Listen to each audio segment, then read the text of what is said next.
If you've been thinking of leaving your hometown and moving to a new city by yourself, this is your sign to do it. Moving to a new city where you know absolutely nobody is so challenging, but it forces you to grow in ways that you might never if you stay in the comfort of your hometown. 2 years ago, at 26 years old, I moved from my hometown in South Florida all the way to San Diego with literally just my husky. And it was a very challenging 2 years, but I grew in so many ways and I learned so many lessons. And in today's video, I want to share with you the top 5 lessons that I learned from moving to a new city by myself. If you like these kinds of videos, definitely make sure to hit the subscribe button, hit the little notification bell so you don't miss my next video. And without further ado, let's get into it. The first thing that I learned is I learned to be adaptable and to have a growth mindset rather than being stuck in my ways. So we sometimes think of our personalities as being fixed and we just are the way we are and we can't change it. And we get comfortable being that way, especially when we've been in the same environment our entire lives. But what I learned from being in an unfamiliar environment is I learned how to adapt. I learned that you are able to change certain aspects of yourself if they are no longer serving you.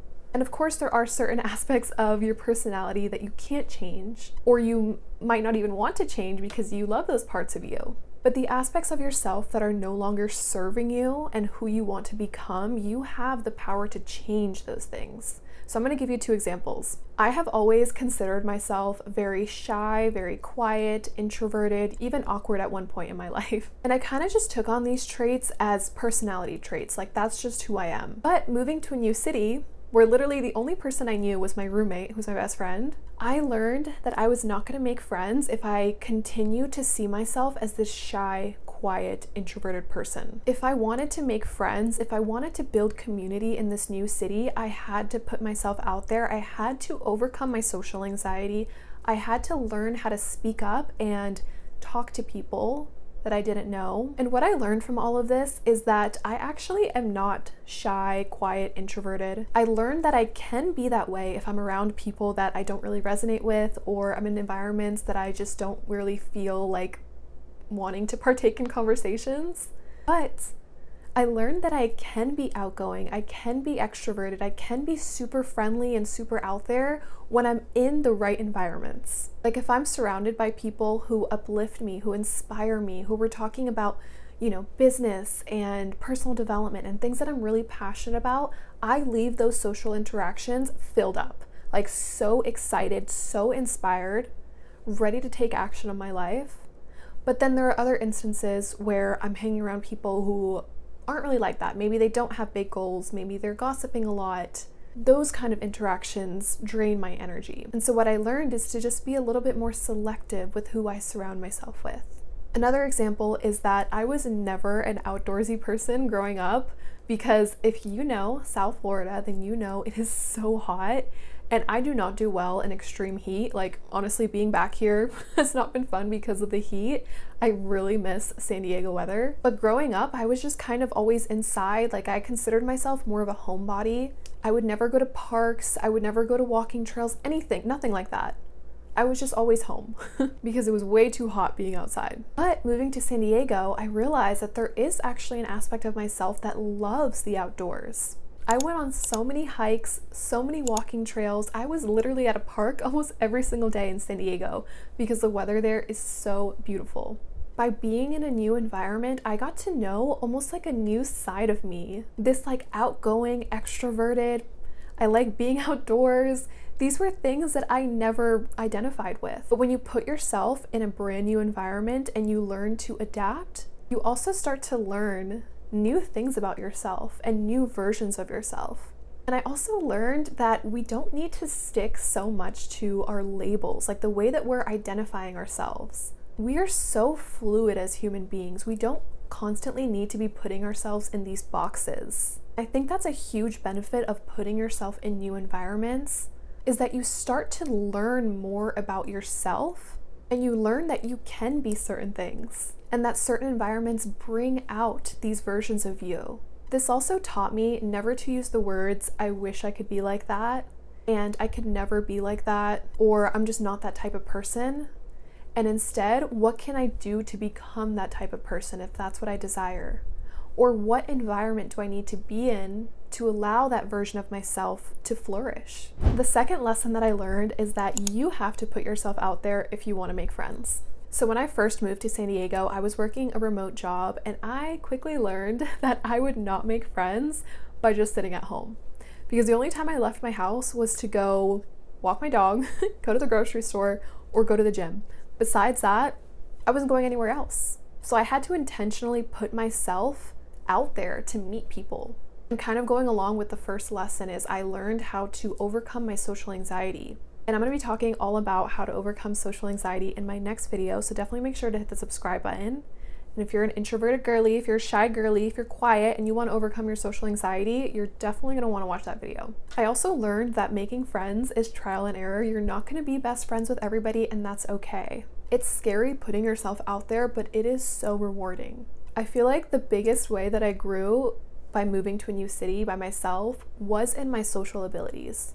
Because like I said, I feel like I was just always very shy and I kept to myself, and I really didn't have too many friends growing up because I just never put myself out there. But moving to a new city by myself, literally just having my roommate, which a lot of the times me and my roommate worked opposite schedules, so we wouldn't even see each other for sometimes like weeks at a time. So I quickly learned that if I wanted to make friends, I needed to put myself out there. So what I started to do is I joined a bunch of Facebook groups. I would also look on Eventbrite. I also recommend Bumble BFF.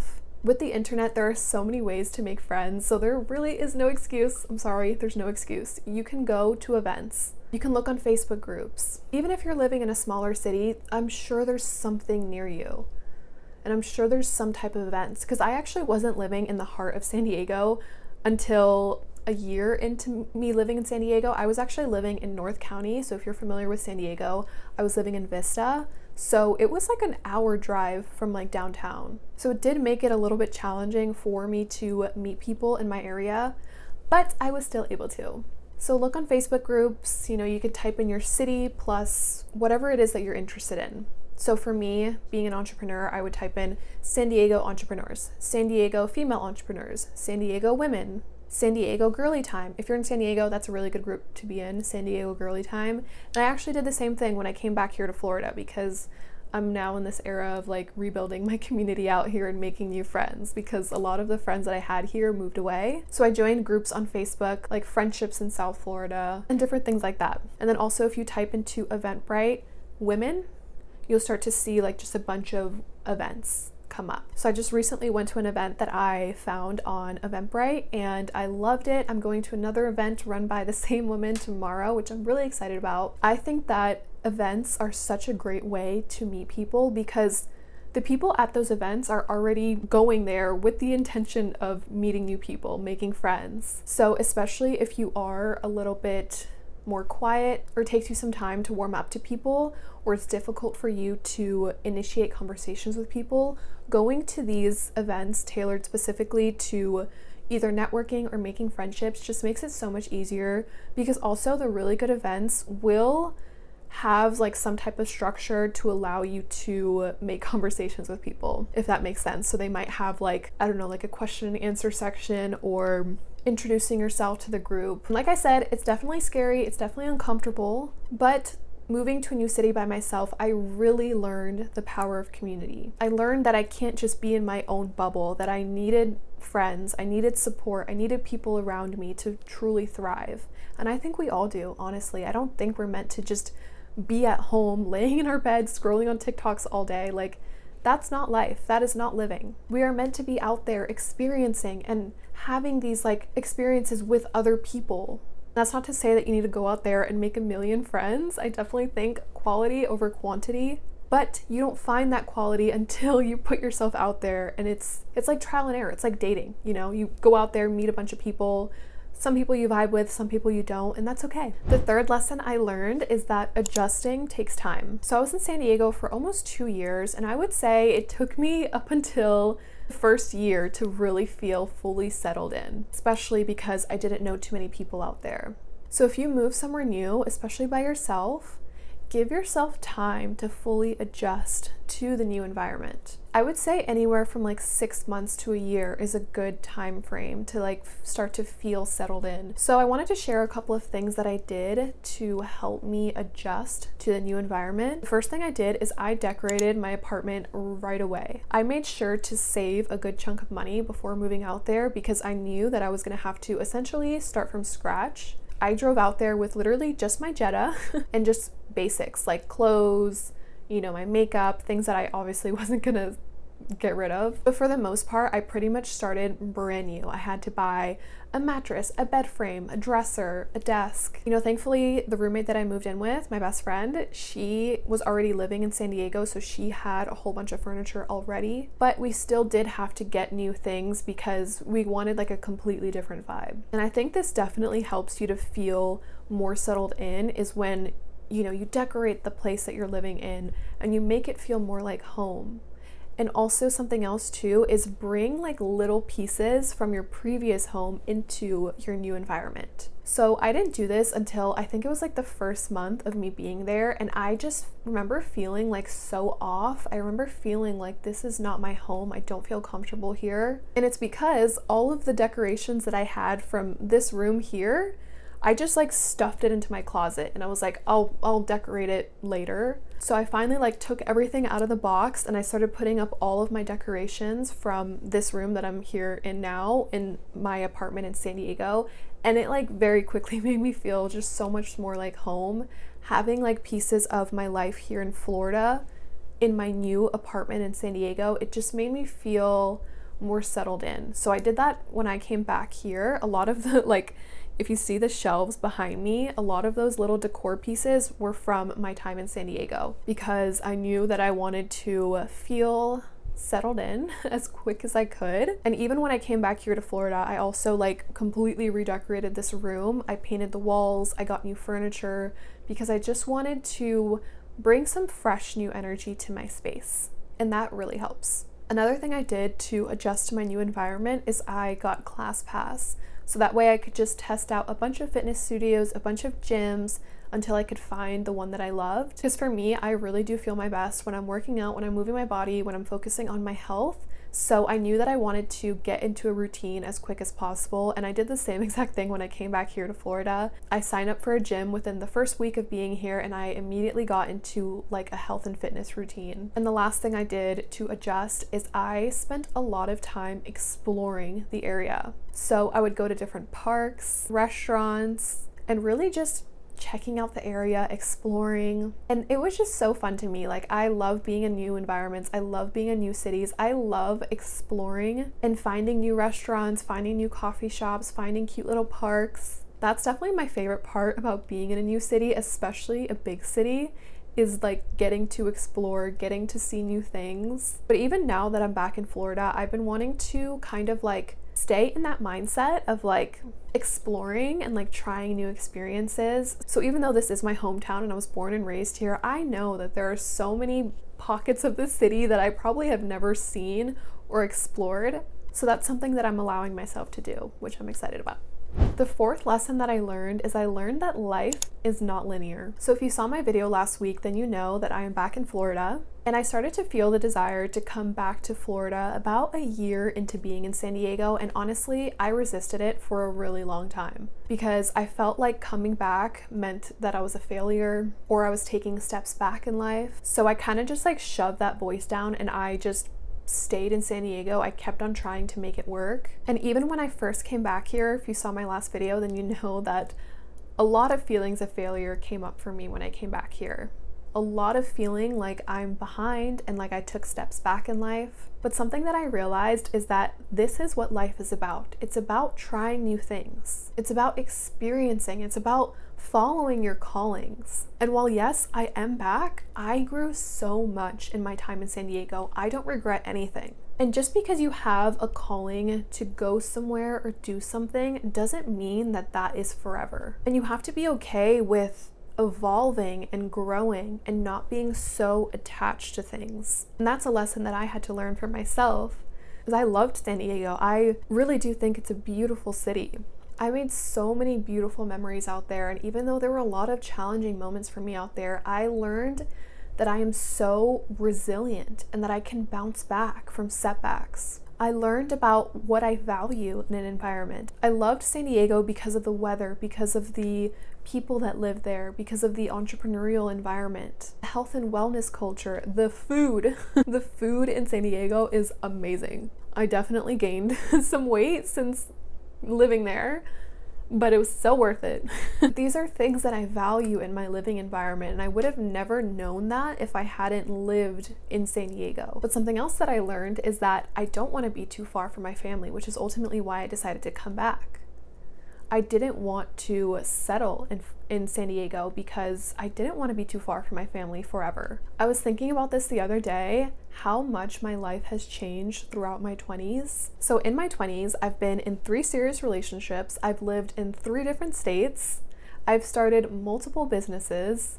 I graduated college. I started my YouTube channel. I grew my TikTok and my Instagram. I've traveled all over the United States for music festivals. I've had a party girl era. And I would have never had all of these experiences if I didn't put myself out there, if I didn't say yes to myself. If I just continued to dream and continued to want for things, but not actually take action on going after those things. Like, this is what our 20s is for. It's for experiencing, it's for putting yourself out there and trying new things.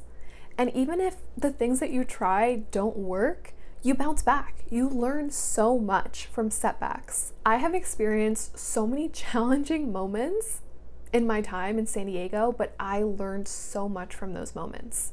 I learned how resilient I am. I learned how strong I am. I've had so many different eras and different versions of myself in my 20s. And honestly, that's something that I do really admire about myself, is that I'm always pursuing the callings of my heart. This is actually a commitment I made to myself in my early 20s, because I remember during college just feeling so lost because I didn't know what I wanted to do. And I would look around at people around me and it seemed like everybody had it figured out, which, by the way, nobody has it figured out, but it seemed that way when I was so young. And I remember just allowing myself. I was like, you know what? I'm just gonna follow my curiosity. I'm gonna follow whatever is on my heart. And that's exactly what I did. And I'm so glad that that's what I chose to do, rather than staying in environments that were no longer filling my cup up. I have never stayed in environments that didn't serve me for too long. That's something else that I really admire about myself, and I've really learned in my 20s, is that you always have the choice to leave. You always have the choice to start over. And at any point in your life, even if you are in your 30s, 40s, 50s, 60s, I talked about this in my last video, you always have the choice to start over and to try something new. And I know that when I'm old, when I'm 80 years old, I'm gonna look back at my 20s and just feel so proud of myself for always doing what I felt was right for me and always following my heart. And I know I'm not gonna have any regrets too. The last lesson I learned is I learned that I am a lot stronger and a lot more capable than I think. Moving to a new city is so uncomfortable. It is so challenging. You will grow in ways that you never even thought you were capable of, and you will do things that you never even thought you were capable of. And the biggest lesson that I learned is that I can do hard things. I can put myself out there. I can challenge myself. I can fail and pick myself back up. Fail again, pick myself back up. What is it called? Fail forward. And I've noticed almost like this resilience in me. And that's what you learn when you move to a new city by yourself. You start to learn that you are a lot more capable than you think. You learn that it's possible to put yourself out there. You learn that it's possible to overcome certain aspects of yourself and overcome your fear, overcome your social anxiety. Honestly, I never thought that I would overcome my social anxiety. Like, I really thought that was just who I am. And I'm not saying that I'm 100% healed from social anxiety and I never experienced it ever, because that would be a lie. But I have grown so much in so many different aspects of my life because of that one decision of moving to a new city by myself, throwing myself in an environment that was unfamiliar, brand new, with none of like the comfort that I had here in my hometown. And I think when you put yourself in challenging environments and challenging situations and you see yourself overcome these things and you see how resilient and strong you are, it makes it a lot easier for you to continue to put yourself out there, for you to continue to try new things, for you to continue to go after certain things. I know that if I set my mind to something, I can accomplish it and I can go after it. And these are things you learn by consistently challenging yourself and putting yourself in these new environments. So if you've been thinking about moving to a new city, then this video found you for a reason. The reason I decided to go to San Diego is because it had been on my heart for years. I lived in San Diego in 2016 for a very brief period of time, and I remember coming back to Florida and literally just thinking about San Diego nonstop. Like, it was always in the back of my head. And it took me a while to finally get back out there because I got in a relationship, and then I also wanted to make sure that I was financially set up before going to San Diego. So it took me about 5 years to finally make the move out there. But I'm just so glad that I did it, because even though I'm back in Florida, I don't regret anything because I learned so much and I grew so much as a person. So stop just daydreaming about these things that you want to do and actually go after it. Try it. If you mess up, if you make mistakes, so what? You bounce back from it. I'm not saying to like impulsively go out there when you're not set up, because that is definitely something that you want to make sure that you have a solid plan. You want to make sure that you research, the cost of living, the job market. Definitely make it a smart move, but stop letting your fear hold you back. I really hope you found this video helpful. Definitely make sure to hit the subscribe button, hit the little notification bell, because my next video is going to be all about how to overcome social anxiety. So you definitely don't want to miss that one. I got lots of really good tips. Thank you so much for watching, and I will see you at my next video. Bye.